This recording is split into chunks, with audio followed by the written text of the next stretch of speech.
those guys on the left. Sampung pinakamalaking operasyong militar sa kasaysayan. Ang kasaysayan ng mundo ay nag-ukit ng iba't ibang malaking operasyon pang-militar na nagdulot ng malalim na epekto sa politika, ekonomiya at lipunan ng mga bansa. Mula sa sinaunang digmaan hanggang sa modernong panahon, ang mga pinakamalalaking operasyong militar ay nagpakita ng kapangyarihan, ng estratehiya, teknolohiya at disiplina ng hukbo sa loob ng iba't ibang konteksto ng labanan. Kaya't sa video na ito, ating pag-uusapan ang 10 pinakamalaking operasyong militar sa kasaysayan na mga pangyayaring nagpakita ng lawak at saklaw ng digmaang pandaigdigan. Kaya tara simulan na natin. Number 1. Operation Barbarossa. Ang Operation Barbarossa na sinimulan noong June 22, 1941 ay ang pinakamalaking pagsalakay sa kasaysayan ng digmaan kung saan inilunsad ng Nazi Germany ang kanilang malawakang plano na sakupin ng Soviet Union.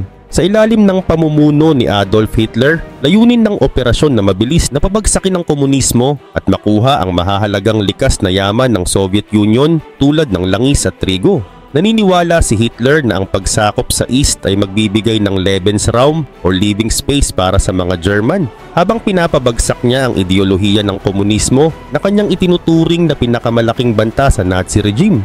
Ang operasyon ay isinagawa ng 3 pangunahing grupo ng hukbo, ang Army Group North na magfo-focus sa Leningrad, ang Army Group Center na maglalayong sakupin ng Moscow at Army Group South na magpupunta sa mga mayamang rehiyon ng Ukraine at Caucasus. Sa mga unang buwan ng pag-atake, tila nagtagumpay ang Blitzkrieg strategy ng mga German, kung saan mabilis nilang nasakop ang malaking bahagi ng teritoryo ng Soviet at sinira ang daan-daang libong sundalo ng Red Army at napalapit sa kapital ng Moscow. Gayunpaman humarap sila sa hindi inaasahang problema pagdating ng taglamig, kung saan hindi handa ang mga German sa mababang temperatura at mahirap na kondisyon ng klima. Samantala ang Red Army na nakinabang mula sa dagdag na tauhan at military equipments ay matagumpay na nagsagawa ng isang counter-offensive sa Moscow noong December 1941.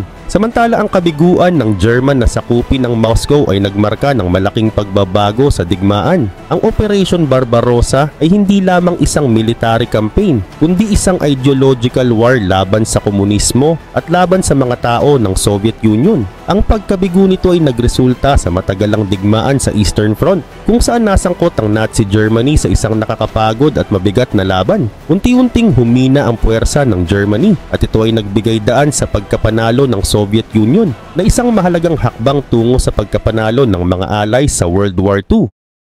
Number 2. Operation Overlord or also known as D-Day. Ang Operation Overlord na mas kilala bilang D-Day ay isang mahalagang kampanya noong World War II na isinagawa noong June 6, 1944. Ito ay naglalayong palayain ng Western Europe mula sa kontrol ng Nazi Germany sa pamamagitan ng isang malawakang amphibious invasion sa Normandy, France. Ang operasyong ito na pinangunahan ng mga Allied Forces, kabilang ang United States, United Kingdom, Canada at iba pang mga bansa ay kinikilala bilang pinakamalaking amphibious invasion sa kasaysayan. Mahigit sa 156,000 na sundalo, 11,000 na eroplano at 6,000 na barko ang lumahok sa operasyon na pinagplanuhan ng matagal na panahon. Bago ang aktwal na paglusob, gumamit ang mga allies ng mga cheating tactics tulad ng Operation Fortitude na isang diversion na naglalayong iligaw ang mga Nazi at mag-focus sa pekeng lokasyon ng pag-atake sa Pas-de-Calais. Samantala sa mismong araw ng D-Day, naharap ang mga puwersa ng allies sa matitinding depensa ng mga Nazi,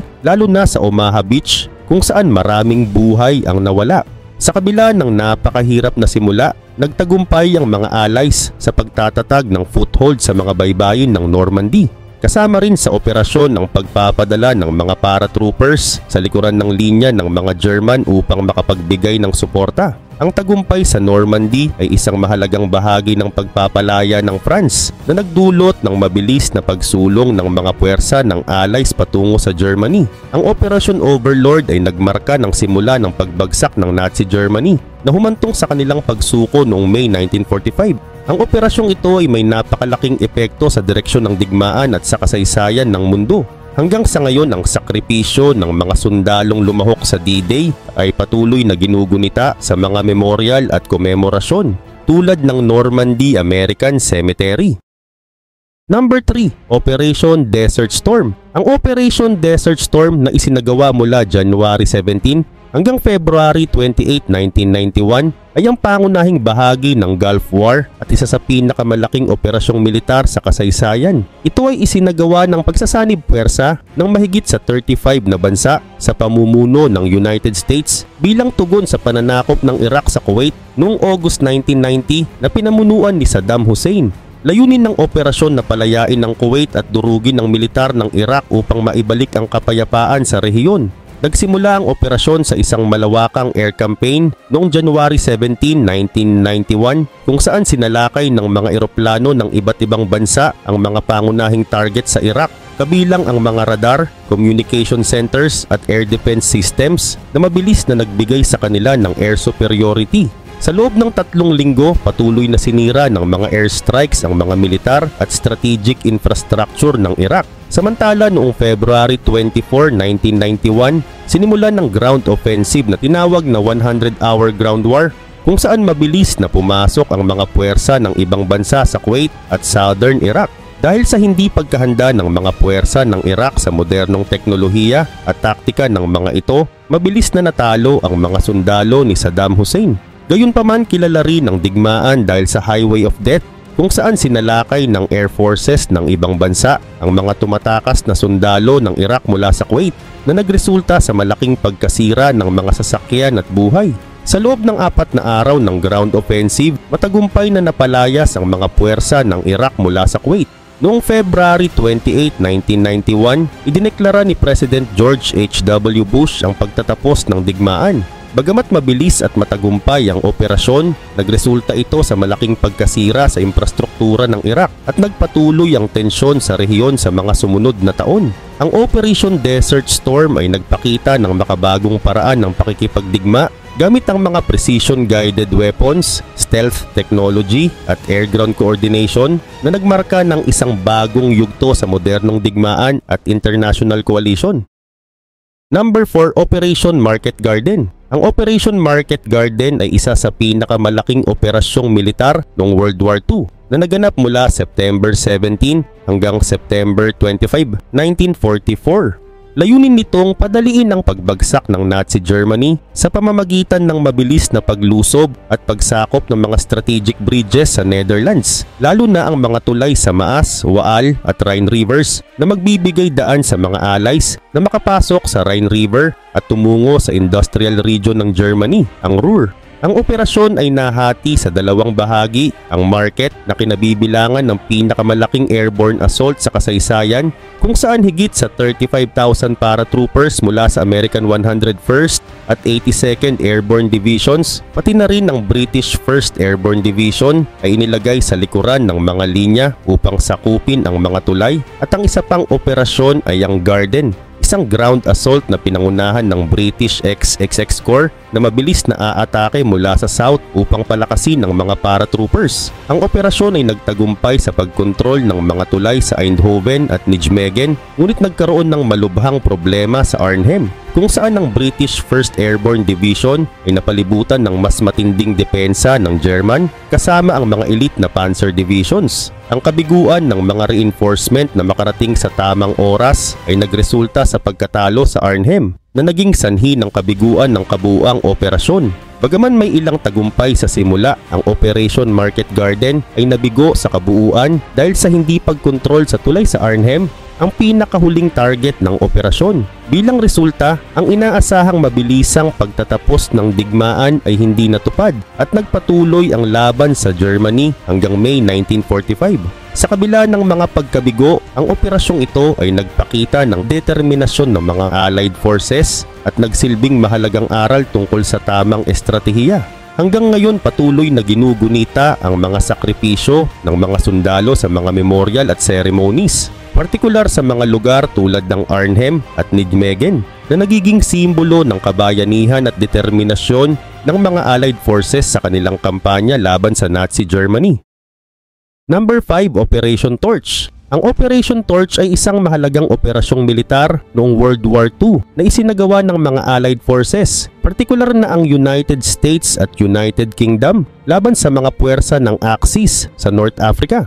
Naganap ito mula November 8 hanggang 16, 1942 na may layuning pabagsakin ang kontrol ng Nazi Germany at Italy sa rehiyon at makuha ang mga teritoryo ng French North Africa at magbukas ng isang bagong front laban sa mga Axis powers sa Europe. Nagsimula ang operasyon sa pamamagitan ng sabay-sabay na amphibious landings sa tatlong pangunahing rehiyon, ang Casablanca sa Morocco at Oran at Algiers sa Algeria. Ang mga puwersa ng Allied ay nakaharap ng pagtutol mula sa mga troops ng Vichy France, isang puppet government ng Nazi Germany. Ngunit pagkatapos ng ilang araw ng bakbakan at negosasyon, mabilis na nakontrol ng mga Allied forces ang mga pangunahing lungsod. Sa Algeria, ang Eastern Task Force ng British at American troops ay mabilis na nanalo matapos ang minimal na pagtutol. Sa Oran at Casablanca naman ay mas matindi ang laban, ngunit matagumpay din na nakuha ng Allies ang kontrol matapos ang ilang araw ng labanan. Ang tagumpay ng Operation Torch ay nagbigay daan sa pagbawi ng Allied forces sa buong North Africa na nagsilbing isang mahalagang hakbang upang itulak ang mga Axis forces mula sa Mediterranean at makapaghanda para sa mga susunod na kampanyang militar sa Southern Europe, kabilang ang pagsalakay sa Italy at Sicily. Ang Operation Torch ay nagpakita ng kakayahan ng mga Allied na magtulungan sa isang malakihang operasyon na nagpalakas sa kanilang alyansa at sa kanilang capabilities na magpatuloy ng mas malalaking operasyong militar tulad ng D-Day. Ang matagumpay na pagsakop ng North Africa ay nagbigay daan sa mga allies na makakuha ng mahalagang logistical advantages at strategic positioning sa Mediterranean na nagbigay ng mahalagang kontribusyon sa kanilang pangkalahatang tagumpay laban sa Axis powers. Number 6, Operation Husky. Ang Operation Husky ay isa sa pinakamalaking operasyong militar ng Second World War. Naganap ito mula July 9 hanggang August 17, 1943 na naglayong sakupin ang isla ng Sicily mula sa Axis powers. Samantala, pinamunuan ito ng Allied forces mula sa United States, United Kingdom at Canada sa ilalim ng pamumuno ni General Dwight D. Eisenhower, General Bernard Montgomery at General George S. Patton. Layunin ng operasyong ito na kontrolin ng Sicily upang magbigay ng daan para sa pagbagsak ng rehimen ni Benito Mussolini at magbukas ng base para sa mga susunod na pagsalakay sa mainland Italy. Mahigit sa 160,000 troops ang lumahok sa operasyong ito, kasama ang suporta mula sa 14,000 aircrafts at higit sa 3,200 na sasakyang pandagat na ginamit sa malawakang amphibious at airborne assaults upang makontrol ang mahahalagang posisyon sa isla. Sa kabila ng masamang panahon at hindi sapat na koordinasyon ng mga airborne troops, mabilis na nasakop ng mga allies ang malaking bahagi ng Sicily sa mga unang araw ng operasyon. Gayunpaman, matindi rin ang depensa ng Axis forces, partikular sa mga puwersa ng German sa ilalim ni Albert Kesselring na nagbigay ng hamon sa mga Allied forces, lalo na sa northern part ng isla. Ngunit kalaunan din ay matagumpay na nasakop ng mga allies ang buong Sicily na nagresulta sa pag-atras ng mga German at Italian forces patungo sa mainland Italy. Ang tagumpay ng Operation Husky ay nagbigay ng mahalagang resulta, kabilang ang pagbagsak ni Mussolini noong July 25, 1943 at ang unti-unting pagkalas ng Italia mula sa Axis powers. Bukod dito, nagbigay ito ng kalamangan sa allies sa Mediterranean na naging pangunahing daan para sa mga susunod na operasyong militar sa Italy, gaya ng paglusob sa Salerno.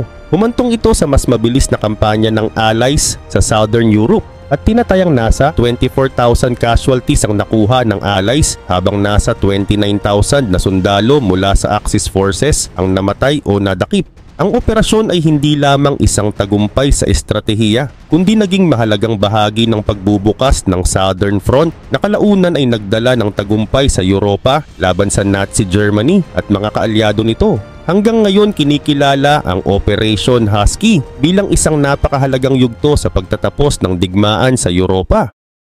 Number 7, Operation Dragoon. Ang Operation Dragoon ay isa sa pinakamalaking operasyong militar noong World War II na inilunsad ng mga Allied forces noong August 15, 1944 sa Southern France. Layunin ng operasyon na palayain ng Southern France mula sa kontrol ng Nazi Germany. at magbigay ng karagdagang presyon sa mga puwersa ng Axis, habang ang mga allies ay patuloy na sumusulong sa northern part ng France matapos ang matagumpay na Operation Overlord sa Normandy. Ang operasyong ito ay nagsimula sa isang malawakang amphibious landing sa French Riviera, partikular sa mga baybaying lugar ng Provence tulad ng Saint-Tropez, Saint-Raphael at Cavalier-sur-Mer.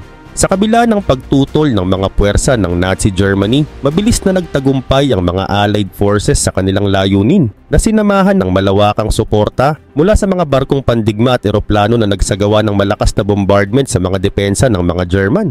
Ang mga pangunahing lungsod ng Toulon at Marseille ay naging mahalagang target dahil sa kanilang strategic na kahalagahan, partikular sa kanilang mga dock na naging sentro ng operasyon ng mga Nazi sa rehiyon. Sa loob lamang ng ilang linggo, napalaya ng Allied forces ang dalawang lungsod at nagsimula silang mabilis na sumulong papasok sa France upang makipagkita sa mga puwersang galing sa North mula sa Operation Overlord.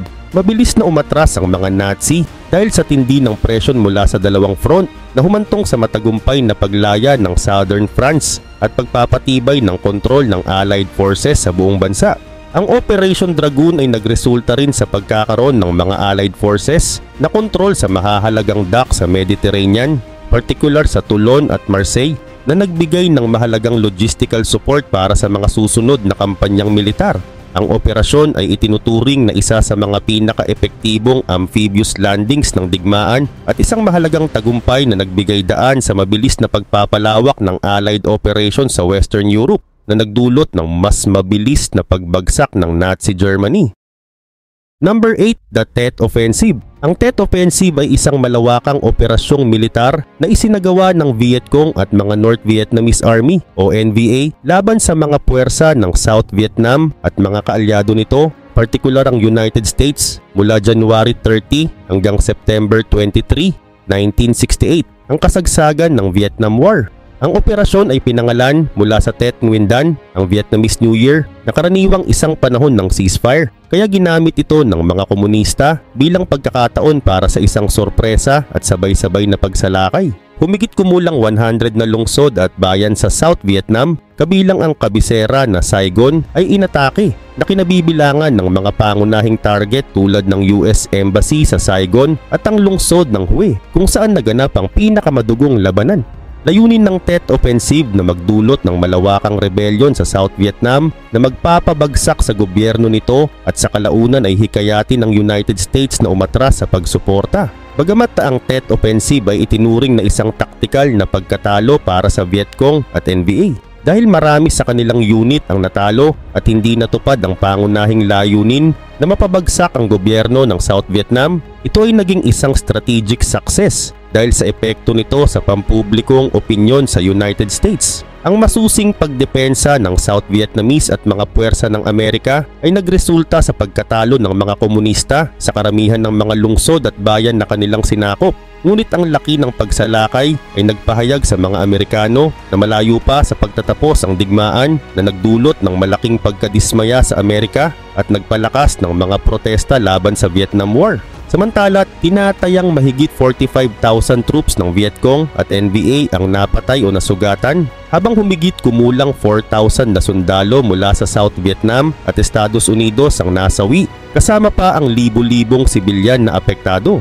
Ang Tet Offensive ay nagbunsod ng malawakang pagkasira, partikular sa Hue, kung saan nasira ang maraming makasaysayang istruktura. Ang insidente sa US Embassy sa Saigon ay sumira sa imahe ng Amerika na ganap na kontrolado ang digmaan at humantong sa pagbaba ng suporta ng publiko para sa digmaan sa mga tao sa United States. Naging dahilan rin ito ng pagbabawas ng direktang partisipasyon ng Amerika na nagbunsod ng Vietnamization o ang pagpapalit ng mga puwersang South Vietnamese bilang pangunahing puwersa sa digmaan.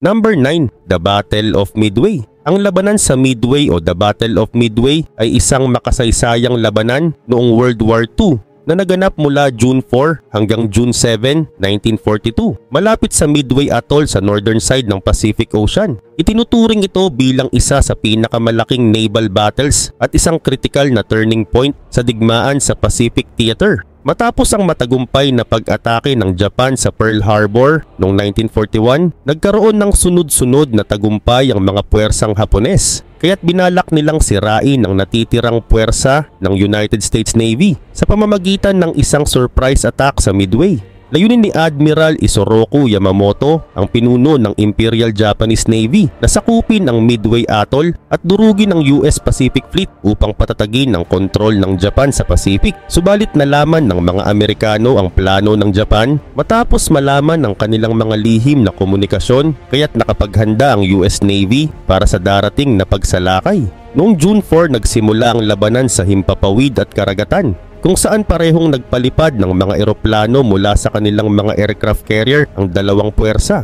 Ang mga Amerikanong dive bombers at torpedo bombers ay naglunsad ng malalaking pag-atake laban sa mga carrier ng Japan na nagresulta sa pagkakalubog ng 4 sa mga pangunahing barko ng Japan. Ito ay ang Akagi, Kaga, Soryu at Hiryu. Ang pagkawala ng mga barkong ito ay isang malaking disadvantage sa Japan, hindi lamang dahil sa pagkasira ng mga barko, kundi pati na rin sa pagkawala ng mga bihasang piloto na mahirap palitan. Sa kabuuan ng labanan, ang US ay nawalan ng isang carrier, ang USS Yorktown, ngunit sila pa rin ay tagumpay at nagbigay ito sa kanila ng malaking kalamangan sa digmaan. Ang labanan sa Midway ay nagbago sa takbo ng Pacific Theater mula sa pagiging agresibo na pilitan ng Japan na umatras at mag-defense na lamang, habang sinimulan ng United States ang mga island hopping campaign upang mabawi ang mga teritoryong sinakop ng Japan. Ang labanan sa Midway ay itinuturing na isang strategic success para sa US na nagsilbing simula ng pagbagsak ng Imperial Japanese Navy sa digmaan.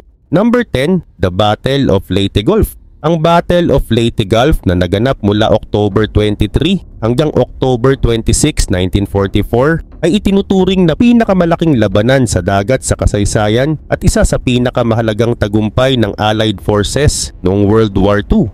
Samantala bahagi ng kampanya ang palayain ng Pilipinas mula sa pananakop ng Japan, ang labanan ay naganap sa east side ng Pilipinas, partikular sa Leyte, at naging mahalagang hakbang sa pagkamit ng kontrol sa Pacific. Pinangunahan ng United States ang operasyon sa ilalim ng pamumuno ni Admiral William Halsey at General Douglas MacArthur laban sa Japanese Navy na pinamumunuan ni Admiral Takeo Kurita. Ang pangunahing layunin ng Allies ay ang kontrolin ng Leyte upang maging base ng kanilang mga operasyong militar laban sa Japan at upang tuluyang patalsikin ang kapangyarihan ng mga Japanese sa rehiyon. Nagresulta ang labanan sa 4 na magkakahiwalay na sagupaan. Una ay ang Battle of the Sibuyan Sea, kung saan lumubog ang pinakamalaking Japanese battleship na Musashi. Pangalawa, ang Battle of Surigao Strait na ginamit ng Allied Forces ang Crossing the T tactic upang lubos na talunin ang Japanese Southern Force. At ang pangatlo ay ang Battle of Cape Engano, kung saan ang natitirang mga Japanese carriers ay ginamit upang iligaw ang puwersa ng Allied.